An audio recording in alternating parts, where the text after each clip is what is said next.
3.000 pekerja Malaysia disekap di Myanmar. Wow. Dianggarkan kira-kira 3,000 rakyat Malaysia yang merana termasuk masih terperangkap di negara berisiko sindiket penipuan kerja seperti Kemboja, Laos, Myanmar dan Thailand. Jumlah itu berdasarkan aduan dan maklumat yang diperoleh Pertubuhan Bukan Kerajaan atau NGO dalam usaha menyelamatkan kesemua mangsa yang diperdaya sindiket berkenaan. Presiden Pertubuhan Kebajikan Al-Ihsan Islamiyah Malaysia, Datuk Seri Muhammad Ridwan Sulaiman berkata, sindiket itu turut dianggotai rakyat Malaysia yang bertindak sebagai ejen untuk mencari mangsa di negara ini. Beliau berkata, kebanyakannya golongan muda akan terpengaruh, tambahan lagi mereka ditawarkan gaji lumayan mencecah RM6,000 sebulan. Ini berita yang viral, berita heboh ya di Malaysia. Jadi begini teman-teman, saya sudah mengetahui berita ini kurang lebih sekitar 5 atau 6 hari yang lalu dari salah satu YouTuber Malaysia. Namun karena saya kurang mengerti informasi, bukan kurang mengerti ya, maksudnya mendapatkan informasi yang setengah-setengah karena saya tidak terlalu memahami bahasa Melayu secara baik. Lalu kemudian sekitar 1 atau 2 hari yang lalu dari channel Kiki Koto ya, kemudian mengupload video bahwa 3.000 pekerja Malaysia di Myanmar ditahan. Saya akhirnya bisa menyerap informasi secara utuh ya. Dan saya juga mencoba mencari informasinya di internet dan ternyata ada berita bahwa 3.000 pekerja asal Malaysia disekap di luar negeri ya, di Myanmar. Dan memang mengerikan sekali. Ada yang disiksa, kemudian ada yang kemudian dimasukkan ke dalam sindikat penjualan organ, dan penyiksaan itu tidak main-main ya. Ada yang disiksa makan daging babi, makan sampah, disetrum pakai pakai setrum listrik, dan penyiksaan kekerasan lainnya. Lalu ada seorang ibu dari Malaysia yang sampai nangis-nangis di hadapan wartawan meminta tolong kepada kerajaan Malaysia bagaimana agar kerajaan Malaysia itu bisa menolong atau membantu anaknya yang juga disekap di luar negeri ya. Dan fakta menarik yang teman-teman perlu ketahui di sini bahwa kenapa sih orang Malaysia tergiur atau tergoda ingin bekerja ke luar negeri, padahal di dalam negeri mereka sendiri kan banyak pekerjaan. Itu karena ada iming-iming mereka akan digaji RM6.000 atau sekitar 19 jutaan rupiah ya kalau dirupiahkan. Saya pribadi terus terang, saya baru tahu ya, karena selama ini dalam pikiran saya berpikir bahwa orang Malaysia itu mereka pasti tidak perlu merantau ke negara luar karena di dalam negara sendiri sudah makmur. Kan mereka banyak pengusaha dan juga banyak usaha juga ya. Dan justru dari negara-negara lain seperti Indonesia dan juga Bangladesh kebanyakan datang ke Malaysia karena Malaysia memang menjadi tujuan dari orang-orang yang ingin mencari kehidupan atau mengubah nasib menjadi lebih baik. Namun dengan berita ini membuat kita semua sadar bahwa orang Malaysia juga mencari pekerjaan di negara luar untuk kehidupan yang lebih baik. Ya, ini menjadi pelajaran juga ya. Ya, apa yang saya sampaikan di sini bukan hanya sekedar karena saya mau mengikut campur dengan Malaysia, tetapi ada kaitannya dengan Indonesia juga. Agar apa yang dialami atau peristiwa yang dialami di Malaysia itu menjadi pelajaran bagi kita bahwa berhati-hatilah dengan segala iming-iming, tawaran-tawaran dari ejen-ejen yang menawarkan pekerjaan yang kelihatan atau kedengarannya manis ya untuk ke luar negeri ya. Karena 3.000 pekerja Malaysia ini yang disekap itu mengalami kejadian yang seperti itu. Mereka ditawari oleh ejen-ejen dengan gaji yang sangat fantastis, tetapi tahu-tahunya di sana ya seperti tadi, penjualan organ, kemudian dijadikan pelacur, dijadikan yang aneh-aneh lah, tidak sesuai dengan berita atau informasi iklan di awal yang mengatakan bahwa mereka akan bekerja dengan gaji sekian-sekian.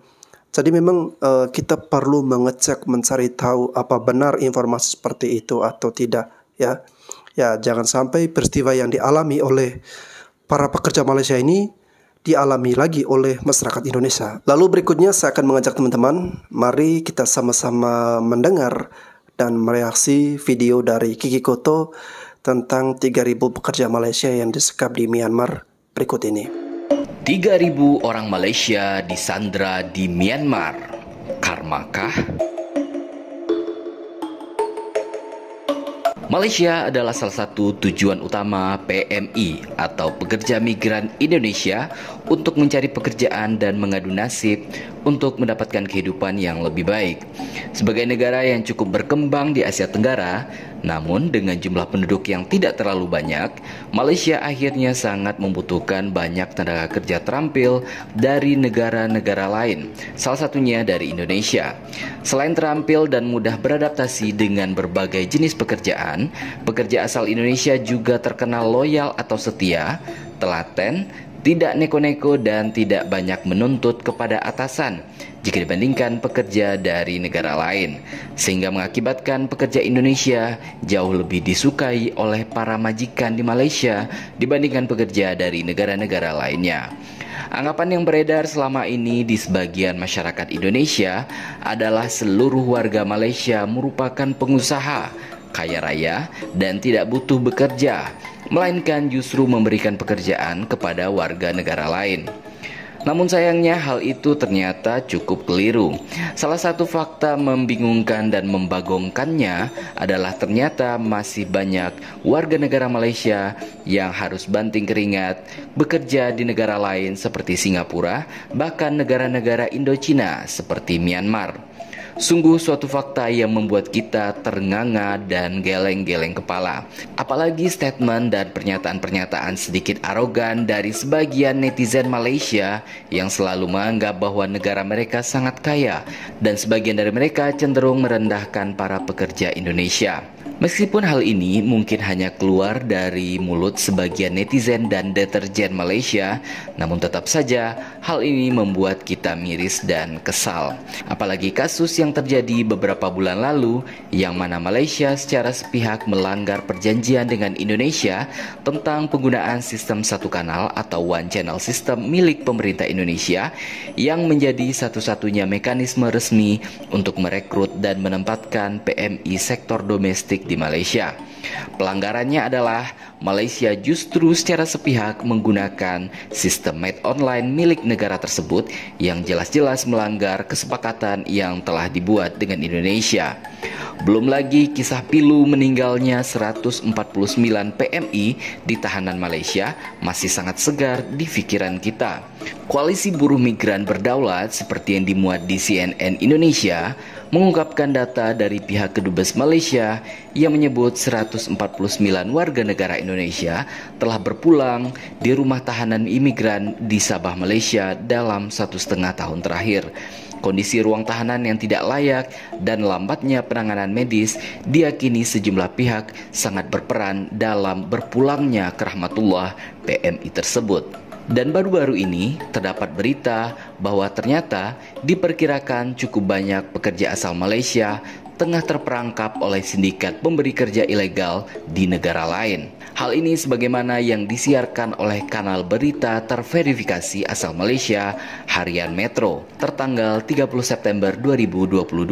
Di dalam video berdurasi beberapa menit itu disampaikan bahwa diperkirakan ada sekitar 3.000 orang pekerja asal Malaysia yang terperangkap oleh sindikat pemberi kerja ilegal di Kamboja, Laos, dan juga Myanmar serta Thailand. Jumlah ini diperoleh dari lembaga non-profit atau NGO yang berupaya untuk menyelamatkan korban-korban yang tersandera tersebut. Presiden Pertumbuhan Kebajikan Al-Ehsan Islamiyah Malaysia, Datuk Seri Ridwan Sulaiman, mengatakan bahwa sindikat ini juga dibantu oleh warga Malaysia sendiri yang bertugas sebagai agen untuk mencari calon pekerja ilegal tersebut. Kebanyakan korban yang terpedaya adalah golongan muda yang tergiur dengan gaji lumayan besar, yakni Rp6.000 Malaysia per bulan atau sekitar Rp19.802.072,63.